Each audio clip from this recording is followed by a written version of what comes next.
என்னுடைய கவனமான நேயர்களே, உங்க எல்லாருக்கும் நான் வணங்குறேன். சிவனுடைய சூத்திரங்களை பத்தி தமிழ்ல மொழிபெயர்ச்சி பண்ணப்பட்ட ஓஷோட சொற்பொழிவுகள். ஓஷோன்னு அழைக்கப்படுற பகவான் ரஜினீஷ் கிட்டத்தட்ட ஒரு 15 வருஷம் தினமும் சொற்பொழிவுகள் கொடுத்திருக்காரு. பல விஷயங்களை பத்தி அவருடைய ஆழ்ந்த விளக்கங்களை கொடுத்திருக்காரு. அதுல ஒரு 10 நாள் சிவனுடைய சூத்திரங்களை பத்தி பேசியிருக்காரு. இதுக்கு முன்னாடி இருக்கிற 3 பகுதியுமே சிவனுடைய சூத்திரங்களை பத்தி விளக்கம் கொடுக்கிறப்ப அவருடைய முதல் நாள்ல கொடுக்கப்பட்ட சொற்பொழிவு. அடுத்ததா அவரு 2வது நாள் கொடுத்திருக்கிற சொற்பொழிவை நம்ம இந்த 4வது பகுதியில கேட்க ஆரம்பிக்கலாம். இந்த 4வது பகுதியில பகவான் ரஜினீஷ் சிவனுடைய அடுத்த சூத்திரத்தை பத்தி விளக்கத்தை கொடுக்கிறாரு. இந்த சூத்திரம் என்ன சொல்லுதுன்னா, ஜாகிரத் சொப்ன சுசுப்த பேதே துரிய போக சம்பவா. முழிப்பு, கனவு, ஆழ்ந்த தூக்கம், எல்லா விஷயத்துக்கும் முன்னாடி இந்த 3 நிலையும் நீங்க சரியா புரிஞ்சுக்கிட்டீங்கன்னா அந்த துரிய நிலையை பத்தியும் நீங்க புரிஞ்சுப்பீங்க. துரியான்றது அந்த 4வது நிலை. இந்த துரிய நிலையோட அனுபவம் அந்த பெரும் ஞானத்தோட அனுபவமா இருக்கும். அந்த துரிய நிலைக்கு அர்த்தமே உனக்குள்ள எந்த இடத்துலயும் இருட்டு மிஞ்சி இருக்காது, எல்லா இடத்துலயும் பிரகாசமா பிரதிபலிச்சுட்டு இருக்கும், எந்த கோணத்தையும் விட்டு வைக்காது, உன்னுடைய உள்ளத்தை எந்த பகுதியும் விடாம விழிப்புணர்வால முழுசா நிரப்பப்படுற. உன்னுடைய உள்ளத்துல மட்டும் இல்லாம வெளிப்புறத்திலையும் உன்னை சுத்தி எல்லா திசையிலையும் விழிப்புணர்ச்சியுடைய வெளிச்சம் பரவ ஆரம்பிக்கும். இப்ப நம்ம எங்க இருக்கிறோமோ, ஒன்று நம்ம முழிச்சுக்கிட்டு இருப்போம், இல்ல கனவுல இருப்போம், இல்ல ஆழமான தூக்கத்துல இருப்போம். அந்த 4வது நிலையை பத்தி நம்மளுக்கு எதுவுமே தெரியாது. நம்ம முழிச்சிட்டு இருக்கிறப்ப கவனிச்சிருந்தீங்கன்னா சுத்தி இருக்கிற உலகம் நம்மளுக்கு தெரியும். ஆனா நம்ம ஒரு இருட்டிலே அடங்கி இருக்கிற மாதிரி இருக்கும். சுத்தி இருக்கிற பொருட்கள்லாம் தெரியும், ஆனா நம்ம ஒரு பொருளாவே தெரிய மாட்டோம். சுத்தி இருக்கிற பிரபஞ்சம் உன்னுடைய கவனத்துல இருக்கும், ஆனா உனக்குள்ள இருக்கிற ஆத்மாவை நீ என்னைக்குமே கவனிச்சதில்ல. இதுதான் நீ அரையங்குறையமா விழிப்புணர்வோடு இருக்கிறதுக்கான நிலைமை. காலையில நீ தூங்கி எழுந்ததும் எதை நீ முழிப்புன்னு சொல்றியோ அது ஒரு பாதி விதமான முழிப்பு, முழுமையா இல்லாத ஒரு விழிப்புணர்வு. இந்த அரைங்குறையமான விழிப்புணர்வு எதுக்கும் பிரயோஜனம் இல்லை. ஏன்னா உனக்கு தேவையில்லாததெல்லாம் உனக்கு கண்ணுக்கு தெரிஞ்சுக்கிட்டு இருக்கோம், ஆனா விலை மதிப்புள்ள ஒரு விஷயம் உன் கண்ணுக்கு தெரியாது. சுத்தி இருக்கிற குப்பைகள் மட்டும்தான் உனக்கு தெரியுது, ஆனா அந்த வைரம் இருட்டிலே மறைஞ்சு போகுது. நீ எப்படி இருக்குன்றது உனக்கு தெரிய மாட்டேங்குது, ஆனா இந்த மொத்தம் உலகமும் உனக்கு தெரிஞ்சுக்கிட்டு இருக்கு. உன்னுடைய அடுத்த நிலை கனவு. பொதுவாகவே நம்மளுடைய கனவுல நம்ம தெரியவே மாட்டோம். உன்னை சுத்தி இருக்கிற உலகமும் மறைஞ்சு போயிருக்கோம். சுத்தி இருக்கிற விஷயங்களோட பிரதிபலிப்பு தான் நம்மளுடைய மனசுல ஓடிக்கிட்டு இருக்கோம். இந்த உலகத்தோட பிரதிபலிப்பை தான் நம்மளுடைய கனவுல நம்ம பார்த்துக்கிட்டு இருப்போம். ஒரு கண்ணாடியில அந்த நிலாவோட பிரதிபலிப்பை பார்க்குற மாதிரி, அமைதியான ஒரு ஏரியில வானத்துல இருக்கிற நட்சத்திரங்கள் தெரிகிற மாதிரி நம்ம கண்முழிச்சு பார்த்துக்கிட்டு இருக்கிறப்ப நம்மளை சுத்தி இருக்கிற பொருட்களை நம்ம நேரடியா பார்த்துக்கிட்டு இருப்போம். ஆனா கனவுல இந்த பொருட்களோட பிரதிபலிப்பு தான் நம்மளுக்கு தெரிஞ்சுக்கிட்டு இருக்கோம், அந்த பொருட்களே இருக்காது. அடுத்ததா இந்த கனவு நிலையை தாண்டினதும் நம்மளுக்கு எல்லாருக்கும் தெரிஞ்ச ஒரு நிலை, அந்த ஆழமான தூக்க நிலை. இந்த நிலையில உன்னை சுத்தி இருக்கிற உலகம் மொத்தமாவே மறைஞ்சிருக்கும், எந்தவித பிரதிபலிப்புமே மிஞ்சி இருக்காது, உன்னுடைய கனவுமே கரைஞ்சி போயிருக்கும். இந்த ஆழமான தூக்க நிலைக்கு பேரு தான் சுசுப்தி. இந்த ஆழமான தூக்க நிலையில இந்த வெளி உலகத்தோட ஞானமும் இருக்காது, உன்னுடைய உள்ளுணர்வோட ஞானமும் இருக்காது. நீ முழிச்சுக்கிட்டு இருக்கிறப்ப உன்னை சுத்தி இருக்கிற உலகம் மட்டும்தான் உனக்கு தெரிஞ்சுக்கிட்டு இருக்கும், அதை பத்தியான ஞானம் மட்டும்தான் இருக்கும்.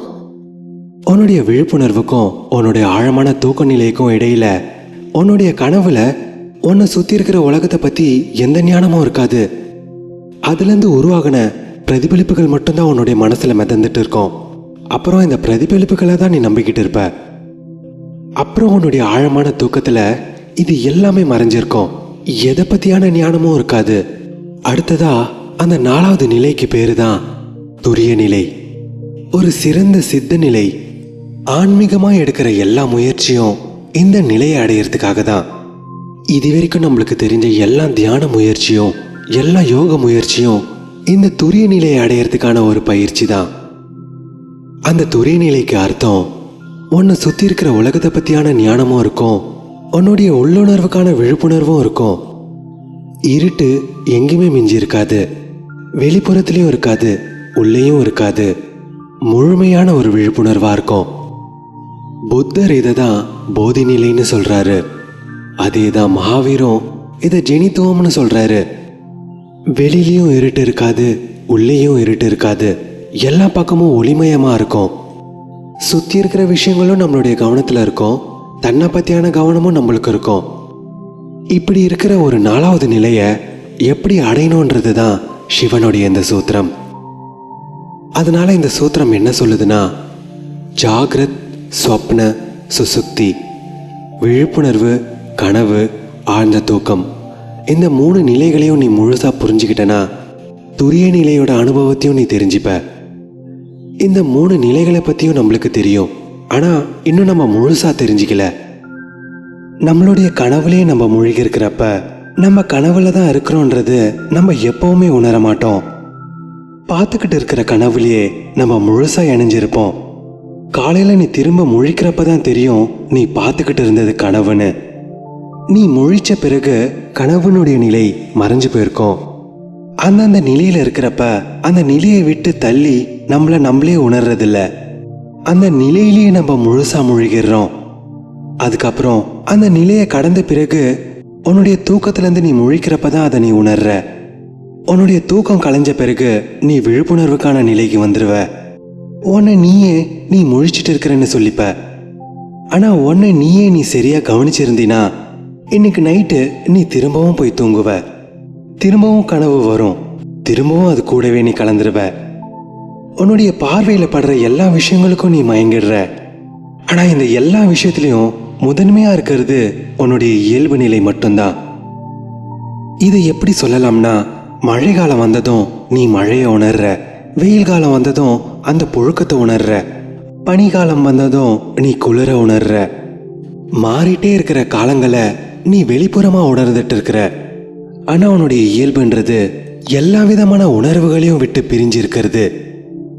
நீ ஒரு குழந்தையா இருக்கிறப்ப உன்னை நீயே ஒரு குழந்தையா உணர்ந்துகிட்டு இருந்த. நீ வளர்ந்து ஒரு இளைஞனா மாறின பிறகு நீ இளமைத்தனத்தை உணர்ந்துகிட்டு இருந்த. வயசானதும் நீ ஒரு வயசானவனா உணர்வ. ஆனா தான்ற இயல்பு இது எல்லாத்தையும் தாண்டி இருக்கு. உன்னுடைய இயல்பு இது எல்லாத்தையும் விட்டு தனியா இருக்கிறதுனால தான் அந்த குழந்தை இளைஞனா மாறுது. நீங்க சிந்திச்சு பாத்தீங்கன்னா உனக்குள்ள ஏதோ ஒரு விஷயம்தான் அந்த குழந்தைய விட்டு கொடுத்து ஒரு இளைஞனாவும் உணர வைக்குது. அந்த ஏதோ ஒரு விஷயம்தான் அந்த குழந்தைத்தனத்தையும் அந்த இளமைத்தனத்தையும் விட்டு தனியா இருக்கு. உன்னுடைய கனவுல நீ முழுசாவே தொலைஞ்சிடுற. அதுக்கப்புறம் முழிச்ச பிறகுதான் தெரியும் நீ பார்த்ததெல்லாம் பொய்ன்னு. உனக்குள்ள இருக்கிற ஏதோ ஒரு உணர்வு தான் உன் கூடயே பயணம் செஞ்சுக்கிட்டே இருக்கு. உன்னுடைய முழிப்பு நிலை, கனவு, ஆழ்ந்த தூக்கம், இது எல்லாமே ஒரு நிலைகள் தான், நீ கிடையாது. எப்போ உன்னுடைய இயல்பை இது எல்லாத்தையும் விட்டு பிரிச்சு பார்க்க தெரியுதோ அப்பவே உனக்குள்ள 4வது நிலை உருவாகிறது தெரியும். எல்லா நிலைகளிலும் முதன்மையா இருக்கிற உன்னுடைய இயல்பு நிலை தான் அந்த 4வது நிலை. இந்த விஷயத்துக்கு மகாவீர் ஒரு ஆழமான வார்த்தையை உபயோகிக்கிறாரு. இதை தான் வேத விஞ்ஞானம்னு சொல்றாரு. ஆன்மீகத்தோட அறிவியலே விஷயங்களோட வேறுபாடுகளை அறிவுபூர்வமா பிரிச்சு பார்க்கறதுல தான் இருக்கு. அதே தான் இந்த சிவனுடைய சூத்திரமும் சொல்லுது. உன்னுடைய இந்த 3 நிலைகளும் வெவ்வேறு நிலைகள் தானே நீ தெரிஞ்சுக்கிறியோ அப்பவே நீன்றது இந்த நிலைகள் கிடையாதுன்னு தெரிஞ்சுப்ப. வேறுபடுத்தி பார்க்கறதுக்கான கலையை நீ கத்துக்கிட்ட. இப்போ உன்னுடைய மனநிலை எப்படி இருக்குன்னா, உன்னுடைய பார்வைக்கு எதிர என்ன இருக்குதோ அது கூடவே நீ கலந்துக்கிற. யாராவது உன்னை திட்டி இருந்தாங்கன்னா உனக்கு உடனே கோபம் வருது. அந்த தருணத்துல கோபம்ன்ற அந்த உணர்வு கூடவே நீ இணைஞ்சிடுற. ஆனா கொஞ்ச நேரத்துக்கு முன்னாடி அந்த கோபம் இல்லாத நிலையில தான் நீ இருந்தன்றதே நீ சுத்தமா மறந்துடுற. கொஞ்ச நேரம் கழிச்சு இந்த கோபம் மறைஞ்சு போகும், திரும்பவும் அந்த கோபம் இல்லாத நிலையில தான் இருப்ப. அதனால கோபம்ன்றது நடுவுல வந்துட்டு போன ஒரு புகை மாதிரி. உனக்குள்ள கவலைகள் வரும், கவலைகளோட மேகம் உன்னை சுத்தி சூழ்ந்துரும். அந்த தெளிவுக்கான சூரியனையும் மறைச்சிரும். திரும்பவும் அந்த முதன்மையா இருந்த இயல்பு நிலையை மறந்துடுவ. சந்தோஷமா இருந்தா நீ ஆட ஆரம்பிக்கிற, துக்கமா இருந்தா நீ அழ ஆரம்பிக்கிற. எந்த விதமான உணர்வு ஏற்பட்டாலும் அது கூடவே நீ கலந்துடுற. உன்னுடைய முதன்மையான நிலையை பத்தி எந்தவித உணர்வும் இல்லை. அதனால உன்னுடைய இயல்பு நிலைய எல்லா நிலைகளிலையும் விட்டு பிரிக்க முயற்சி பண்ணணும். எல்லா சூழ்நிலைகளிலையும் நீ பிரிச்சு பார்க்க முயற்சி பண்ணணும். நீ சாப்பிட்டுக்கிட்டு இருக்கிறப்ப நீ என்ன உணரணும்னா, இந்த உடம்பு தான் சாப்பிட்டுக்கிட்டு இருக்குன்னு உணரணும். பசி எடுக்கிறப்ப நீ என்ன உணரணும்னா, இந்த உடம்புக்கு தான் பசிக்குதுன்னு நீ உணரணும். உன்னுடைய இயல்போட வேலை இது எல்லாத்தையும் கவனிக்கிறது மட்டும்தான். ஏன்னா இயல்புன்ற விழிப்புணர்வுக்கு என்னைக்குமே பசிக்காது. புழுக்கத்துல உன்னுடைய உடம்பு வேர்க்கிறப்ப அந்த புழுக்கத்தோட உணர்ச்சி இந்த உடம்புக்கு மட்டும்தான் நீ புரிஞ்சுக்கணும். அதனால நீ அதே இடத்துல உட்காந்துக்கிட்டு இருந்து உன்னுடைய வேர்வையை சிந்தவைன்னு அர்த்தம் இல்லை. நீ நகரலாம், உன்னை நீயே வசதியா கூட ஆக்கிக்கலாம். ஆனா இந்த வசதி கூட உன்னுடைய உடம்புக்காக மட்டுமே தான் இதை பண்ணிக்கிட்டு இருக்க. நீ இது எல்லாத்தையும் கவனிச்சுக்கிட்டு மட்டுமே தான் இருக்கணும். இதே மாதிரியே கொஞ்சம் கொஞ்சமா உன்னை சுத்தி நடக்கிற எல்லா விஷயங்களிலிருந்தும் உன்னுடைய இயல்பை நீ பிரிச்சுக்கிட்டே வரணும்.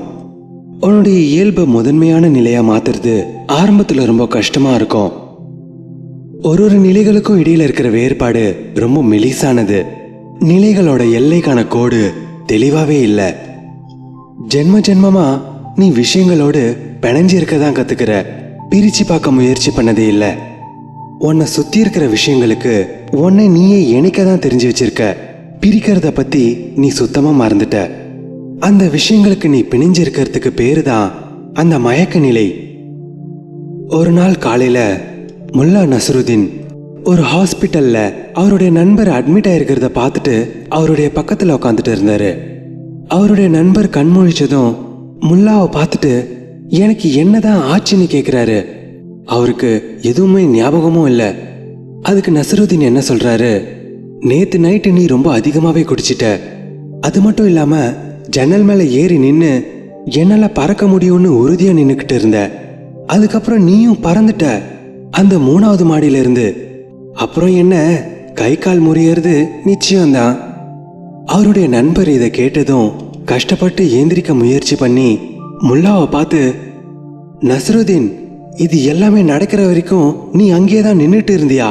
என்னை காப்பாத்தணும்னு கொஞ்சம் கூட முயற்சி பண்ணலையா? எப்படிப்பட்ட நண்பன்டா நீ? அதுக்கு முல்லா நஸ்ருதீன் என்ன சொல்றாரு, என்ன தேவையில்லாம பேச வைக்காத. அந்த நேரத்துல நானும் நீ பறந்துருவன் தான் நினைச்சேன். நானும் உன் கூட குதிக்கலான்னு முடிவே பண்ணிட்டேன். என்னுடைய பஜாமையோட நாடாவை மட்டும் நான் இறுக்கி கட்டாம இருந்திருந்தேன்னா நானும் உன் கூட தான் குதிச்சிருப்பேன். எங்க பறக்கிறப்ப என்னுடைய பஜாமாவும் பறந்துரும்னு என்னுடைய நாடாவை கட்டுறதுல நான் மும்முரமா இருந்துட்டேன். அதனால நான் தப்பிச்சுக்கினேன். நீயும் குடிச்சிருந்த, நானும் நல்லா குடிச்சிருந்தேன். அந்த போத நிலைக்கு அர்த்தமே உன்னுடைய மனசுல இருந்து உருவாகிற எல்லா விஷயங்களுக்கும் நீ முழுசா இணைஞ்சிடுற. ஒரு குடிகாரனுக்கு அவனால பறக்க முடியும்னு ஒரு சிந்தனை. அந்த மதுபானத்தோட போதையிலே முழுகினதுனால அவனால பாகுபடுத்தி பார்க்க முடியாது. உன்னை யோசிக்க வைக்கவும் விட்டு கொடுக்காது, உன்னுடைய விவேகத்தையும் பயன்படுத்த வைக்காது. அந்த சிந்தனையிலேயே முழுசா முழுக வச்சிரும். நீ வேணா அந்த ஜன்னல் மேலேருந்து குதிக்காம இருக்கலாம், ஆனா உன்னுடைய வாழ்க்கை இந்த குடிகார மாதிரி தான் இருக்கு. நீ வேணா நினைச்சுக்கலாம், நீ ஹாஸ்பிட்டல் அட்மிட் ஆகாம இருக்கலாம், இல்ல உன்னுடைய கைகாலம் முறையாம இருக்கலாம். ஆனா நீ ஆழமா சிந்திச்சு பார்த்தனா நீ ஒரு ஹாஸ்பிட்டல்ல தான் அட்மிட் ஆயிருக்க. உன்னுடைய எல்லா கைகாலும் உடஞ்சு போய் தான் இருக்கு. ஏன்னா உன்னுடைய வாழ்க்கையே ஒரு நோய் மாதிரி. இந்த நோயில உனக்கு வலியும் வேதனையும் தவிர வேற எதுவுமே கிடைக்கிறது இல்ல. எல்லா இடத்துலயும் நீ கீழே விழற. அடிக்கடி உன்னை நீயே காயமும் படுத்திக்கிற. உன்னுடைய எல்லா தோல்விக்கும் காரணம் உன்னால எந்த விஷயத்துல இருந்தும் உன்னால பிரிக்க முடியாம இருக்கிற அந்த போதை நிலை தான். உன்னை சுத்தி இருக்கிற நிலைகளிலிருந்து உன்னை நீயே தள்ளி வைக்க முயற்சி பண்ணணும். நீ எடுத்து வைக்கிற ஒரு படியும் தான் உன்னுடைய முழு யாத்திரையும் நிர்ணயிக்கும். ஜென்ம ஜென்மமா நீ பல ஆயிரம் வருஷங்களா உருவாக்கின விஷயங்கள்ல இருந்து பிரிக்கிறது அவ்வளவு சுலபம் இல்லை. ஆனா ஒரு நாள் இது எல்லாமே பிரிஞ்சிடும். அதுதான் உண்மை. நீ எதையெல்லாம் உருவாக்கி வச்சிருக்கியோ அது எல்லாமே போய். அதுதான் இந்து மதத்துல மாயைன்னு சொல்றாங்க. மாயைன்றதுக்கு அர்த்தமே நீ வாழ்ந்துட்டு இருக்கிற சமுதாயமே ஒரு பொய். அதனால உன்னை சுத்தி இருக்கிற இந்த இயற்கை, இந்த மலைகள், இந்த மரம், இந்த வானம், இந்த நட்சத்திரங்கள், இது எல்லாமே நான் பொய்ன்னு சொல்ல வரல. உன்னை சுத்தி இருக்கிற விஷயங்களிலிருந்து நீ ஏற்படுத்தி வச்சுக்கிற அந்த பகுத்தறிவு தான் பொய். நீயே சேகரிச்ச அர்த்தங்களிலே தான் நீ வாழ்ந்துட்டு இருக்கிற. அதுதான் உன்னுடைய உலகமாவே நினைச்சுக்கிற. நீ சேகரிச்ச இந்த பகுத்தறிவை எப்படி உடைக்கிறது? அதுக்கு நீ முதல்ல உன்னுடைய முழிப்பு நிலையில விழிப்புணர்வோடு இருக்க முயற்சி பண்ணணும். நீ முழிச்சிட்டு இருக்கிற நிலையில தான் கொஞ்சமாச்சும் விழிப்புணர்வு இருக்கும். அதுவே உன்னுடைய கனவுல நீ முழுசா மூழ்கிடுற. அதனால விழிப்போடு இருக்கிறது அங்க கஷ்டமா இருக்கும். ஆழமான தூக்கத்துல சொல்லவே வேண்டாம், நீ எல்லாமே மறந்த நிலையில இருப்ப. அதனால உன்னுடைய முழிப்பினோட நிலையில இருந்து தான் எல்லாமே ஆரம்பிக்கணும். அதுதான் உன்னுடைய முதல் படி. எல்லா விதமான சாதனையும் இந்த முதல் படியிலிருந்து தான் ஆரம்பிக்கணும். நீ விழிப்புணர்வோடு இருக்க வேண்டிய அடுத்த படி உன்னுடைய கனவு நிலை. அதுக்கப்புறம் வர மூணாவது படி உன்னுடைய ஆழ்ந்த தூக்கம். என்னைக்கு நீ இந்த 3 நிலைகளையும் தாண்டிடுறியோ அன்னைக்கே உனக்கு அந்த 4வது நிலையும் தெரிய வந்துடும். அந்த 4வது நிலை தான் துரிய நிலை. அது ஒரு சித்த நிலை. அதனால நீ முழிப்பினுடைய நிலையிலேருந்து தான் எல்லாமே ஆரம்பிக்கணும். அதனால தான் அதை நம்ம முழிப்போட நிலைன்னு சொல்கிறோம். உன்னை சுற்றி இருக்கிற விஷயங்கள்லேயே மூழ்கி இருந்து தன்னை பற்றியே மறந்துருக்கிற நிலைய எப்படி ஒரு விழிப்பான முழிப்பு நிலையாக இருக்கும்? அப்படிப்பட்ட விழிப்புணர்வு நீ பேருக்கு மட்டும்தான் முழிச்சிட்டு இருக்கிற. முழுமையான முழிப்பு நிலையில் இருக்கிறது புத்தர் மாதிரி சித்த மகான்களை மட்டும்தான் சொல்ல முடியும். ஏன் நம்ம இந்த நிலையை முழிப்பு நிலைன்னு சொல்கிறோம்னா, இந்த நிலையில் மட்டும்தான் உன்னால் கொஞ்சமாச்சும் விழிப்புணர்வோடு இருக்க முடியும். அதனால உன்னுடைய விழிப்புணர்வை உன்னுடைய முழிப்பு நிலையிலேருந்து நீ கவனிக்க ஆரம்பிக்கணும். உனக்கு பசிச்சுதுன்னா நீ சாப்பிடு. ஆனால் எந்த எண்ணத்தோட நீ சாப்பிடணும்னா, இந்த பசி உன்னுடைய உடம்புக்கு மட்டும்தான், உனக்கு இல்லைன்றதை புரிஞ்சுக்கணும். உனக்கு அடிபட்டுதுன்னா உன்னுடைய காயத்தை நீ பராமரிக்கலாம். நீ மருந்து சாப்பிடலாம், ஹாஸ்பிட்டல் போய் சிகிச்சையும் செய்யலாம். ஆனால் உன்னுடைய மனசுக்குள்ள இந்த காயம் இந்த உடம்புக்கு மட்டும்தான், எனக்கு இல்லைன்ற எண்ணத்தை நீ கவனமாக்கணும். இந்த எண்ணத்தை மட்டுமே உன்னுடைய கவனத்தில் நீ வச்சுக்கிட்டே இருந்தனா உன்னுடைய காயத்தோட 99% வலி அப்பவே மறைஞ்சிரும். அந்த 99% வலி நீ இந்த அளவுக்கு கவனமா இருக்கிறதுனாலே மறைஞ்சு போகுது. அந்த 1% விட்டு போறதுக்கு காரணம் ஏன்னா அந்த எண்ணம் இன்னும் முழுமையாகல. என்னைக்கு உன்னுடைய இந்த எண்ணமும் முழுமையாயிடுதோ அதுக்கப்புறம் எல்லா விதமான வழிகளும் மறைஞ்சிரும். புத்தர் என்ன சொல்றாருன்னா, விழிப்புணர்ச்சியோட நிலைய முழுசா அனுபவிச்சவனுக்கு வலின்ற விஷயமே மறுத்து போயிருக்கோம். எப்படி நினைச்சாலும் உன்னால அவனை துன்படுத்தவே முடியாது. அவனுடைய கை காலை வெட்ட முயற்சி பண்ணலாம், அவனை நெருப்புல கொளுத்த முயற்சி பண்ணலாம், அவனை கொல்ல கூட முயற்சி பண்ணலாம். உன்னால அவனை துன்படுத்தவே முடியாது. ஏன்னா ஒரு நொடியும் அவனுக்கு நடக்கிற எல்லா விஷயங்களிலிருந்து அவனுடைய இயல்பை அவன் அதிலிருந்து பிரிச்சு வச்சிருப்பான். அதனால அவனுடைய விழிப்புணர்ச்சியை நீ உணர ஆரம்பிக்கணும். நீ தெருவில் நடந்து போயிட்டு இருக்கிறப்ப கூட நடக்கிறது நீ இல்லை, இந்த உடம்பு தானே நீ கவனிக்கணும். உன்னுடைய ஆத்மான்ற இயல்பு என்னைக்குமே நடந்தது கிடையாது. நடந்து போகிறதுக்கு அதுக்கு கைகால்லாம் இல்லை, பசிக்கிறதுக்கு அதுக்கு வயிறும் கிடையாது. உன்னுடைய ஆத்மாக்கு எந்தவித உணர்வும் கிடையாது. எல்லா உணர்வுமே இந்த உடம்புக்கு மட்டும்தான். ஆத்மான்ற தத்துவத்துக்கு எந்தவித ஆசைகளும் கிடையாது. அதனால நீ முழிப்போடு இருக்கிற வரைக்கும் இந்த விஷயத்தை நீ கவனமா வச்சிருக்கணும். கொஞ்சம் கொஞ்சமா இந்த எண்ணத்தையே நீ உணர்ந்துகிட்டே இருந்தனா திடீர்னு ஒரு நாள் வித்தியாசமான ஒரு புதுவிதமான அனுபவத்தை நீ உணர்வ. நீ எப்பவும் போல நடந்து போயிட்டு இருக்கிறப்ப திடீர்னு ஒரு நாள் உனக்குள்ள 2 பிரிவுகளை உருவாகிறத பாப்ப. ஒரு விஷயம் நீ நடந்துட்டு இருக்கிறத பாப்ப, இன்னொரு விஷயம் அமைதியா இருக்கிறத பாப்ப. சாப்பிட்றப்ப கூட ஒரு விஷயம் சாப்பிட்டுக்கிட்டு இருக்கோம், இன்னொரு விஷயம் அமைதியா இருக்கும். உபனிஷத்துல என்ன சொல்லியிருக்காங்களா, ஒரே மரத்துல 2 பறவைகள் உட்கார்ந்துகிட்டு இருக்கு. உச்சியில உட்காந்துக்கிட்டு இருக்கிற பறவை ஆடவும் செய்யல, அசையவும் செய்யல, பாடவும் செய்யல, கத்தவும் செய்யல. ஒரே இடத்துல அமைதியா உட்காந்துக்கிட்டு இருக்கு. கீழே உட்காந்துக்கிட்டு இருக்கிற பறவை ரொம்பவும் சுறுசுறுப்பா இருக்கு. ஒரு கிளைக்கும் இன்னொரு கிளைக்கும் மாறி மாறி தாவிக்கிட்டே இருக்கு. மரத்துல இருக்கிற பழங்களை மாறி மாறி கடிச்சுக்கிட்டே இருக்கு. பல ஆசைகளோடு பறந்து போகுது, பறந்து வருது. அந்த 2 பறவைகளும் உனக்குள்ளதான் இருக்கு. அந்த மரம்ன்றது நீதான். உனக்குள்ள இருக்கிற ஒரு பறவை ஆடாம அசையாம ஒரே இடத்துல உட்காந்துக்கிட்டு எல்லாத்தையும் பார்த்துக்கிட்டே இருக்கு. அந்த பறவையை தான் நம்ம சாட்சின்னு சொல்றோம். ஜீசஸ் இதை எப்படி சொல்றாருன்னா, நீ ஒரே படுக்கையில தான் படுக்கிற, ஆனா அதுல ஒன்னு செத்து போயிருக்கு, இன்னொன்னு சிரஞ்சீவியா இருக்கு. அந்த படுக்கைன்றது நீதான். நீ படுத்துக்கிட்டு இருக்கிறப்ப ஒரு விஷயம் பணமாவே இருக்கும், இன்னொரு விஷயம் முழு விழிப்புணர்வோடு இருக்கும். இதை தான் நீ வேறுபடுத்தி பார்க்கணும், வித்தியாசத்தை கண்டுபிடிக்கணும். அந்த வித்தியாசத்தை கண்டுபிடிக்க ஒரு கடுமையான முயற்சி தேவை.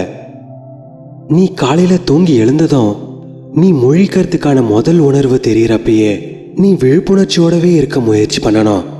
இந்த விஷயத்த நீ 1000 தாட்டி முயற்சி பண்ண வேண்டியதா இருக்கலாம். அப்பதான் நீ ஒரு தடவையாச்சும் அந்த அனுபவத்தை உணர முடியும். ஆனா ஒரு தடவை கூட நீ அந்த அனுபவத்தை உணர்ந்துட்டனா நீ 1000 வருஷம் தவம் இருந்து கூட இந்த அனுபவத்தை அனுபவிக்கிறது தப்பு இல்லைன்னு நினைப்ப. நீ ஒரு நொடி அளவுக்கு கூட நடந்துட்டு இருக்கிறது நீ இல்ல, நிலையா இருக்கிறது தான் நீ. ஆசைகளால நிரப்பப்பட்டிருக்கிறது நீ இல்ல, ஆசைகளே இல்லாத அந்த இயல்பு தான் நீ. செத்துக்கிட்டே வாழ்றது நீ இல்ல, தீராத அமிர்த மாதிரி பொழியறது தான் நீ. இந்த விஷயத்த நீ ஒரு நொடிக்கு கூட அனுபவிச்சுட்டா போதும். அந்த ஒரு நொடி அளவுக்கு நீ அந்த புத்தரோட நிலையோ இல்ல அந்த மகாவீரோட நிலையாவோ இல்ல அந்த சிவனாவோ நீ அனுபவிச்சிட்ட. அதுக்கப்புறம் அந்த பெரும் செல்வத்துக்கான துவாரம் உனக்கு திறந்தபடியாவே ஆயிடும். அதுக்கப்புறம் உன்னுடைய பயணம் இன்னமும் சுலபமாயிடும். அந்த அனுபவத்தை அனுபவிக்கிற வரைக்கும் தான் எல்லாமே கஷ்டமா இருக்கும். அந்த அனுபவத்தை அனுபவிச்சிட்ட பிறகு எல்லாமே இயல்பாயிடும். அதனால நீ பகல்லே விழிப்போட இருக்க ஆரம்பிக்கணும்.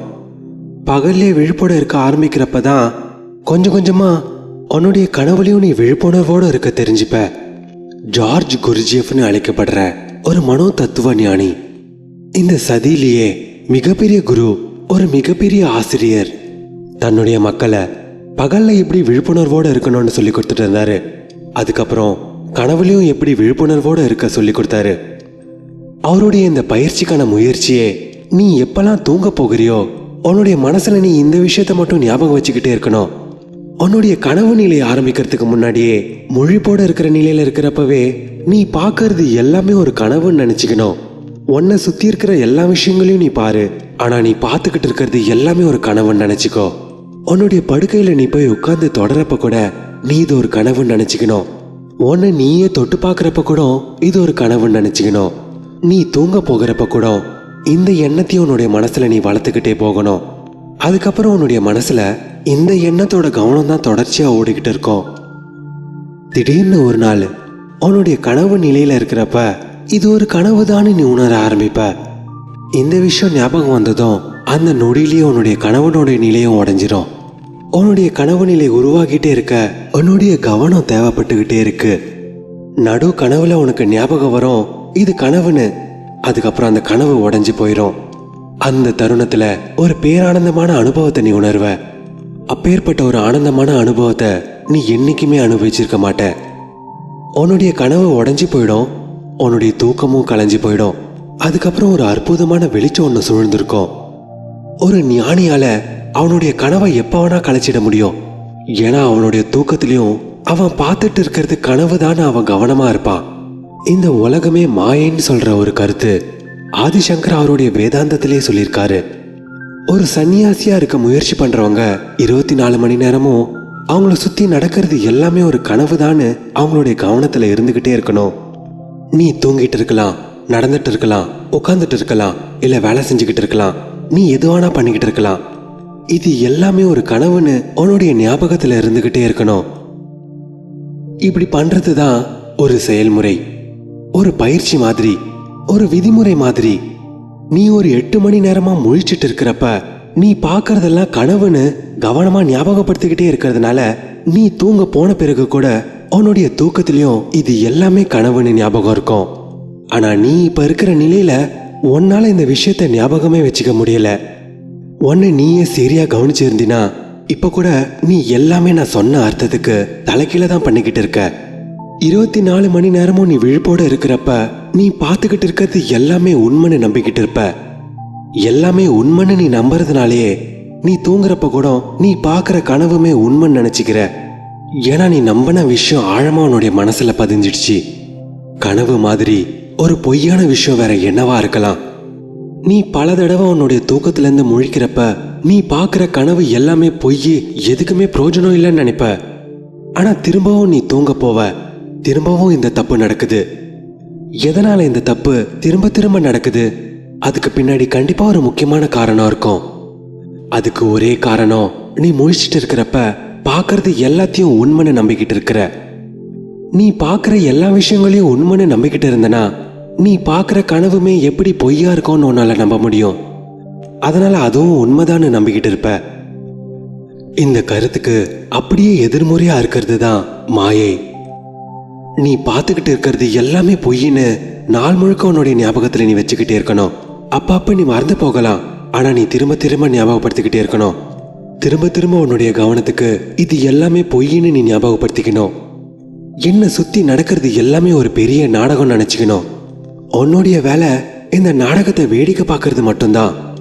அதுல நீ கலந்துக்கவும் கூடாது, பங்கேற்கவும் கூடாது. நீ வெறும் ஒரு சாட்சியா மட்டும்தான் இருக்கணும். இந்த எண்ணத்தை நீ கவனமா சமாளிச்சுக்கிட்டே இருந்தனா இந்த எண்ணத்தோட ஒரு தொடர்ச்சியான ஓட்டம் உனக்குள்ள ஓட ஆரம்பிக்கும். அதுக்கப்புறம் உன்னுடைய தூக்கத்துல உன்னுடைய கனவுகள் உடைய ஆரம்பிக்கும். ஒருத்தனுடைய கனவுனுடைய நிலை உடைஞ்ச பிறகு ஒரு மிகப்பெரிய அடைதல் இருக்கும். உன்னுடைய கனவுனுடைய நிலைய நீ முழுசா உடைச்ச பிறகு உங்க 3வது படியை நீங்க எடுத்து வைக்க ஆரம்பிக்கலாம்.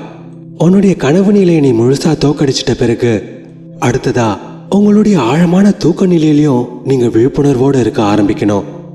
இந்த விஷயத்த நீங்க முயற்சி பண்ணணும்னு நினைச்சீங்கன்னா அது உங்களுக்கு ரொம்ப கஷ்டமா இருக்கும். நேரடியா இந்த முயற்சியில இறங்குறது சாத்தியமே இல்லை. ஒவ்வொரு படியா தான் எடுத்து வைக்க முடியும்.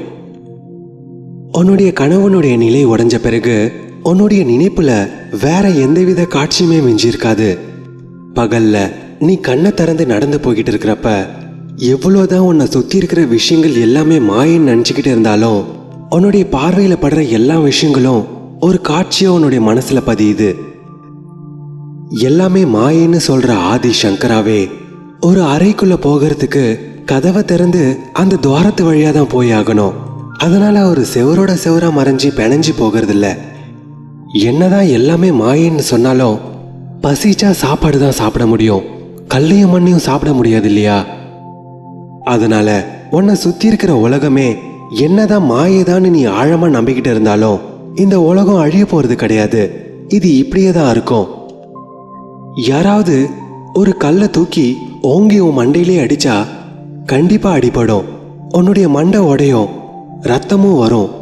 அதனால அந்த கஷ்டத்தை உணர்றப்ப, அந்த வலியை உணர்றப்ப இது எல்லாமே மாயன்னு நீ சொல்ல மாட்ட இல்லையா? நீ எவ்வளவுதான் தள்ளி இருந்தாலும் அசம்பாவம் நடக்கணும்னு இருந்தா கண்டிப்பா நடக்கும்.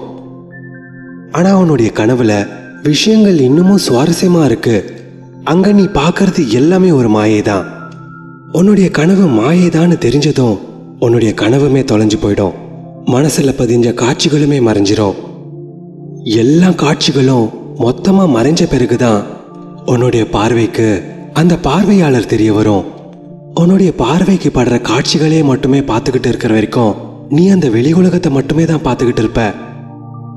ஏன்னா உன்னுடைய பார்வையில படுற காட்சிகள் உன்னை கவர்ந்துகிட்டே இருக்கும். மனசுல இருக்கிற எல்லா காட்சிகளும் மறைஞ்ச பிறகு உன்னுடைய பார்வைக்கு காட்சிகளே இல்லாம போன பிறகு உன்னுடைய தனிமை மட்டும்தான் மிஞ்சி இருக்கும்.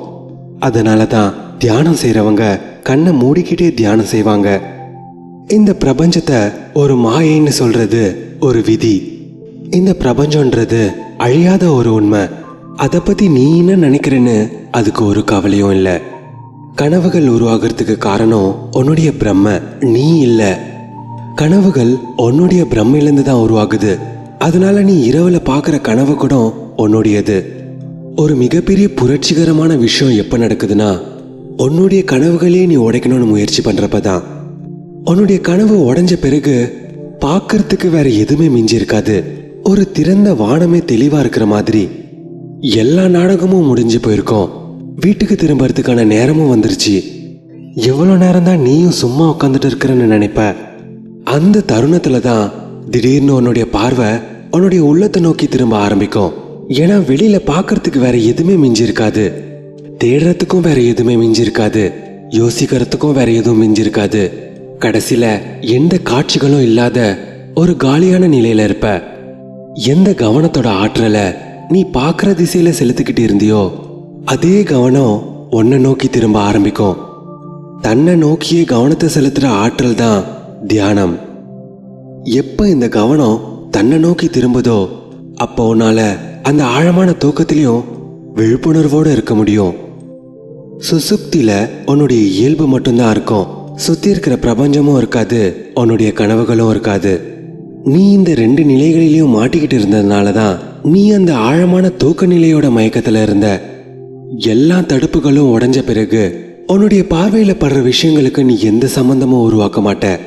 காட்சிகளே இல்லாம போன பிறகு கூட உன்னுடைய இயல்பால இருக்க முடியுது. இப்போ ஒரு விளக்கு எரிஞ்சிட்டு இருக்கிறதுனால யாராவது அந்த விளக்கோட வெளிச்சத்தை உபயோகிக்கிறாங்களா இல்லையான்றது அந்த விளக்குக்கு எந்தவித கவலையும் இல்லை. உன்னுடைய வாழ்க்கையோட பயணம் உன்னுடைய உள்ளத்தை நோக்கி திரும்ப ஆரம்பிக்கும். அதுக்கப்புறம் உன்னால அந்த ஆழ் தூக்கத்திலையும் விழிப்புணர்வோட இருக்க முடியும். அதனால உன்னுடைய கனவு உடைஞ்ச பிறகு நீ கவனமா முயற்சி பண்ணக்கூடிய விஷயம், உன்னுடைய கனவு உடைஞ்சதும் உடனே உன்னுடைய கண்களை திறக்க முயற்சி பண்ணாத. ஏன்னா உன்னுடைய கண்ணை திறந்ததும் திரும்பவும் இந்த உலகம் தெரிய ஆரம்பிச்சிடும். தெரிஞ்சதும் உன்னுடைய மனசுல திரும்பவும் காட்சிகள் பதிய ஆரம்பிச்சிடும். அதனால உன்னுடைய கனவு உடைஞ்சதும் உடனே உன்னுடைய கண்களை திறக்க முயற்சி பண்ணாத. ஆழமா அந்த காலியான நிலைக்கு நீ கவனத்தை செலுத்த ஆரம்பி. கனவுகள் ஓடிக்கிட்டு இருந்த இடத்துல கனவுகளே மறைஞ்சு போயிருக்கும். உன்னுடைய மனசுமே காலியா இருக்கும். எதுவுமே இல்லாத அந்த காலியா இருக்கிற நிலையை தான் நீ ஆழமா கவனிச்சுக்கிட்டே போகணும். அப்பதான் உன்னுடைய பார்வை உன்னை நோக்கி திரும்ப ஆரம்பிக்கும். அதுக்கப்புறம் உன்னுடைய கவனம் உன்னுடைய உள்ளத்தை நோக்கி தான் இருக்கும். அதுக்கப்புறம் உன்னால இந்த சுசுப்தியினுடைய நிலையிலையும் விழிப்புணர்வோட இருக்க முடியும். என்னுடைய இந்த சொற்பொழிவை கடைசி வரைக்கும் கவனமா கேட்டதுக்கு உங்க எல்லாருக்கும் நான் நன்றி கடன் பட்டுக்கிறேன். இந்த மொழிபெயர்ப்பு என்னால முடிஞ்ச வரைக்கும் ஒரு நேர்மையான முயற்சி. எனக்கு தெரிஞ்ச ஞானத்துல இருந்தும் எனக்கு தெரிஞ்ச வார்த்தைகள் இருந்தும் இதை நான் மொழிபெயர்ப்பு பண்ணியிருக்கேன். உணர்வுகளையும் அனுபவங்களையும் யாராலையும் முழுசா மொழிபெயர்ப்பு பண்ண முடியாது. அதனால நீங்க கேட்குற வார்த்தைகளிலேயே மாட்டிக்காதீங்க. உங்க சுய அனுபவத்திலேருந்து இதை தெரிஞ்சுக்க பாருங்க. சிவசூத்திரங்களை பத்தியான ஓஷோட சொற்பொழிவுகள் இங்கேயே முடியறதில்ல. இதோடைய தொடர்ச்சி அடுத்த பகுதியில் இருக்கு. என்னுடைய இந்த படைப்பு உங்களுக்கு பிடிச்சிருந்ததுன்னா என்னுடைய சேனலை மறக்காம சப்ஸ்கிரைப் பண்ணுங்க. உங்களுடைய விருப்பத்தையும் தெரிய வைங்க. மற்றவங்களுக்கும் இதை பகிர்ந்து கொள்ளுங்க.